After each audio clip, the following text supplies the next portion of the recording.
সবাই যখন মৃত্যুটাকে ভীষণ ভয় পায়, আমি তখন হাসতে হাসতে আল্লাহর কাছে ভীষণ সন্তুষ্টি নিয়ে পৌঁছতে চাই যে আমি একটা ন্যূনতম ওই জীবনটা লিড করতে পারলাম, যে আমি একটা ইনসাফের হাসি নিয়ে আমি আমার আল্লাহর কাছে পৌঁছতে চাই। হায়াত মৌতের মালিক আল্লাহ, ন্যূনতম সিকিউরিটি নিয়ে চলাও হলো সুন্নাহ। কিন্তু আমাদের লড়াইটা হলো, আমার মা স্বাভাবিকভাবেই কান্নাকাটি করেন, আমার পরিবার সবাই। তো আমি আমার মাকে বলেছি যে দেখো, মানে আমরা যে লড়াই নেমেছি, আমার একটা মনে হয় কি কোনো রাজনীতিবিদের না বাসায় মৃত্যুটা হইতে পারে না, এটা কোনো ভালো মৃত্যু না।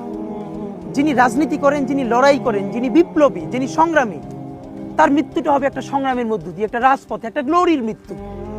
আমি তো ভীষণভাবে প্রত্যাশা করি, আমি ছোটবেলা থেকে এই স্বপ্নটা দেখি, অনেক জায়গায় বলেছি, যে একটা তুমুল মিছিল হচ্ছে অন্যায়ের বিরুদ্ধে, সেই মিছিলের সামনে আমি আছি, কোনো একটা বুলেট এসে আমার বুকটা হয়তো বিদ্ধ করে দিয়েছে, এবং সেই মিছিলে আমি হাসতে হাসতে আমি শহীদ হয়ে গেছি। এবং সবাই যখন মৃত্যুটাকে ভীষণ ভয় পায়, আমি তখন হাসতে হাসতে আল্লাহর কাছে ভীষণ সন্তুষ্টি নিয়ে পৌঁছতে চাই যে আমি একটা ন্যূনতম ওই জীবনটা লিড করতে পারলাম, যে আমি একটা ইনসাফের হাসি নিয়ে আমি আমার আল্লাহর কাছে পৌঁছতে চাই। সুতরাং আগামী 50 বছর বাঁচলাম, কোনো ইম্প্যাক্ট তৈরি হলো না আমারে দিয়ে, দেশের জন্য, রাষ্ট্রের জন্য, উম্মার জন্য, জাতির জন্য। কিন্তু আমি ধরেন 5 বছর বাঁচলাম, সেটার মধ্য দিয়ে যদি আগামী 50 বছরের ইম্প্যাক্ট তৈরি হয়, তাহলে অনেকদিন বেঁচে থাকায় কি সাফল্যের বলেন? শহীদ প্রেসিডেন্ট জিয়াউর রহমান কয়টা দিন বেঁচেছেন, কিন্তু ভাবেন আজকে পর্যন্ত উনি আমার অনুপ্রেরণা। হাঁটতে হাঁটতে আমার পা ফুলে যায়, আমি, আমার টিম সেদিনকে ব্যাগের মধ্যে জুতো নিয়ে তারপরে একটা শপিং মলে ঘুরছিলাম, মানে পা ফুলে গেছে, পা জুতোয় ঢুকাতে পারছিলাম না।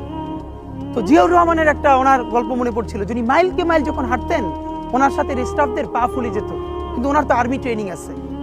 তখন তাকে বলতো যে স্যার আপনার তো আর্মি ট্রেনিং, আমরা তো আর পারি না। এই জন্য ওনাকে মানুষ রাখাল রাজা বলতো।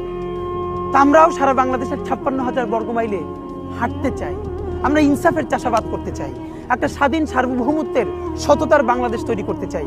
আল্লাহ যে কয়দিন হায়াতে রাখবেন এই লড়াইটা করব।